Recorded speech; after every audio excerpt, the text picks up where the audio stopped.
Armand here with your forecast for July 2023. 2023, July already, 7th month of the year. I know you're saying to yourself, he says this every month. He says, wow, it's June, it's July. And they do say it on every monthly forecast and most weekly forecasts for that matter. But it does seem like we're going faster and faster with the whole time situation, doesn't it? If our goal was to race into the future as quickly as possible, I'd say we're making some real progress.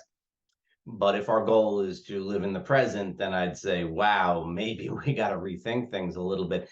And this month turns out to be a good month for rethinking this. And the overview here, the basics here, that Venus will be stationing and going retrograde on the 22nd, but all month long she'll be in the shadow of her retrograde. And so it may not be the best time to go forward with new romance, new socializing projects type of thing. It may not be ideal for new creative projects. Great time to revisit any of these things. I'll have a special video only on Venus retrograde coming out in a couple of weeks. But before then, what we need to know is that it may not be the best time for new things. Right? Venus retrograde is typically not considered a time for new pleasures, new divertments, new luxuries, especially luxuries. Not a great time for new luxuries. Time to appreciate what you've got rather than going forward for new things. So again, this is a time to maybe slow the time down a little bit and appreciate what you can appreciate of what you've already got. That's a good overview for the month of July. But keep watching because maybe we'll come up with something else, a little bit useful. Now, July 2023 has some potential for collective catastrophe, as all months do. But a lot of the aspects this month are going to be very personal, and we can see them play out in our personal lives. There's, generally speaking, pretty good energy as we go throughout the month. About every 10 days or so, something pops up with a little bit of extra energy.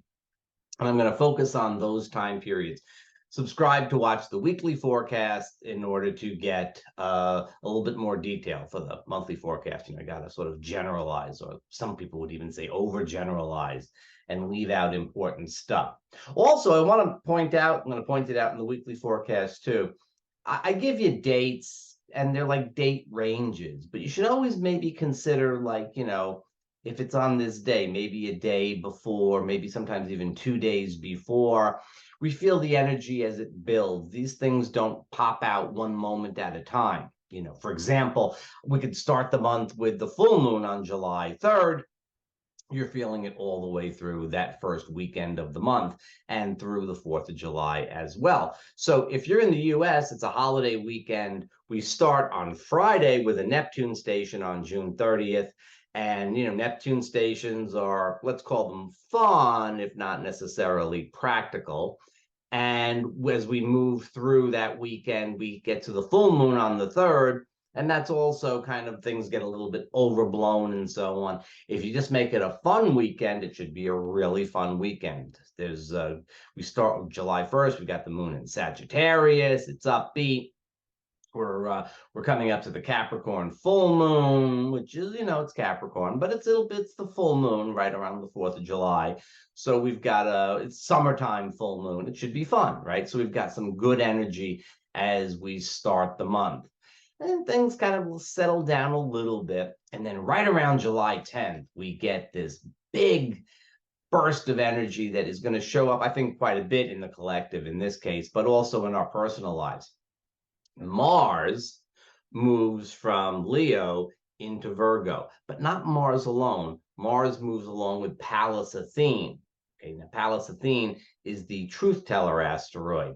And so we take the warrior energy of Mars and we take the kind of warrior energy of Pallas Athene, because she's the goddess of wisdom, but she's carrying a spear. We move them into Virgo. Let's say strategizing.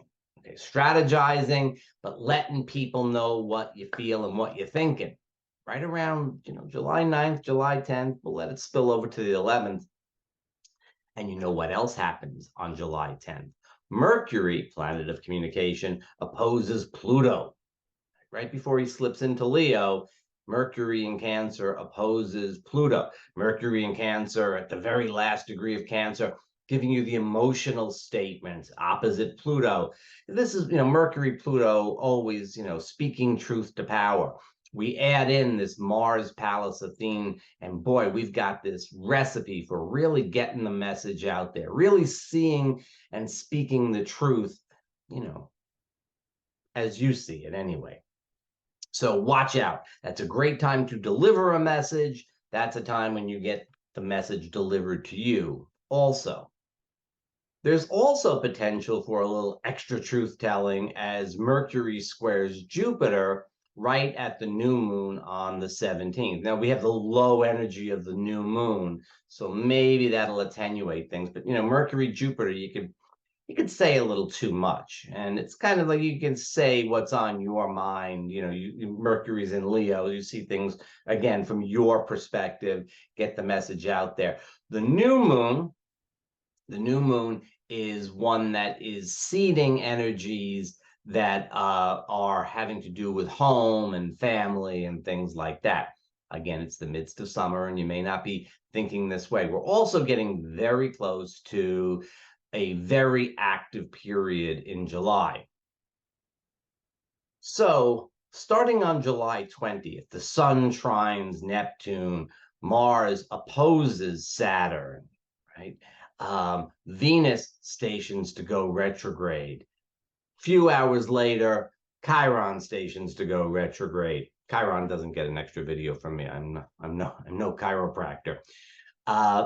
But we have this sort of concentration of energy there between the 20th and around the 23rd. Figure the 19th to the 23rd. Very active time.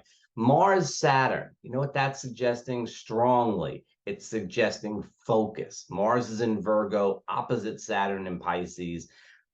These planets get along pretty well in their own way, especially with Mars in Virgo, helping to maybe ground Saturn a little bit out there in Pisces. The feeling that I get from this, again, it's one of strategizing. It is one of focus. This is not a time to multitask. Yes, the Sun is going to be trying to Neptune. That seems to be very easy. And then the Sun in Cancer is going to oppose Pluto. And again, that's calling for some focus. That'll play out quite a bit on the collective level, but we'll get into that on the weekly forecast as well. So we have this period of time here where we have the two planets stationing to retrograde. We have these really hot aspects, the Sun-Pluto opposition, the Mars-Saturn opposition, maybe helped out a little bit by the Sun-Neptune trine. We have the Sun going into his home sign of Leo. And generally speaking, this is the most intense period of the entire month. It is time to watch out for a little bit of volatility in people. I wouldn't say that it's a particularly bad time. That's certainly not something that I would look at as being this is going to be a difficult time or anything like that. For most of us, it probably will play some havoc in the collective again. It is a time to focus your energy. So right around that third week in July, you want to focus your energy.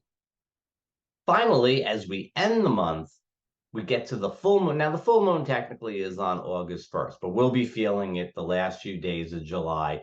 And this is the full moon in the sign of Aquarius, really good for collective activities. This is a great time, the end of July, really good time for, getting together with groups of friends, doing things, maybe going out and doing something with a bit of a purpose. Aquarius likes that. Get out and do something that is good for the community, good for the world, or something like that. But it could also just be a time to get out and hang out with friends. So the energy of July, which we'll unpack in the weekly forecast, I keep saying because I don't want to make this too much for you. The energy of July is one of appreciation for what you've got. Not so much getting anything new, not so much going forward with new projects, much more one of reflecting and appreciating what we already have. And we've got plenty, right? This is time to enjoy what you've got. This is where the focus is in the month of July. There are going to be some hot days. There are going to be some volatile days. Pretty much every 10 days. As I said, full moon, then we have July 10th, and then we have the 20th to the 23rd, and then we have the full moon around the 30th. So pretty much every 10 days, we've got a little peak of energy. In between, let's see if we can slow down time a little bit.